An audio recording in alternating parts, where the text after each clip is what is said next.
Presidenti i Republikës Bujar Nishani mori pjesë në aktivitetin përkujtimor të 68 vjetorit të kryengritjes së Postribës, që konsiderohet si kryengritja e parë antikomuniste në Shqipëri. Gjatë fjalës së tij, kreu i shtetit solli në vëmendje rëndësinë që ka kjo datë e shënuar në historinë e popullit shqiptar, si një fillim i kryengritjeve të mëvonshme në mbar vendin për të rrëzuar periudhën e egër diktatoriale të Shqipërisë. Është pjesë e nderimit që ne duhet të bëjmë sot, edhe angazhimit të brezave të sotëm, këtu në Postribë, por kudo në Shqipëri ku janë,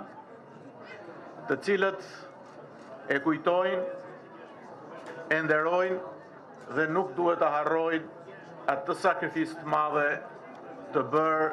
në atë kohë, por gjatë 50 viteve të tjera që pasuan atë përpjekjet madhe të Postribës. Si rezistenca e parë popullore kundër diktaturës komuniste, kjo kryengritje hyri në historinë tonë kombëtare si një ngjarje jashtëzakonshme fill pas luftës së dytë botërore. Gjatë dhe pas kryengritjes u vranë dhe pushkatuan pa gjyq nga regjimi komunist 64 persona, si dhe fëmijë të afërm të familjeve të tyre, ndërsa u burgosën dhe internuan mbi 1200 persona, si dhe u dogjën 35 shtëpi.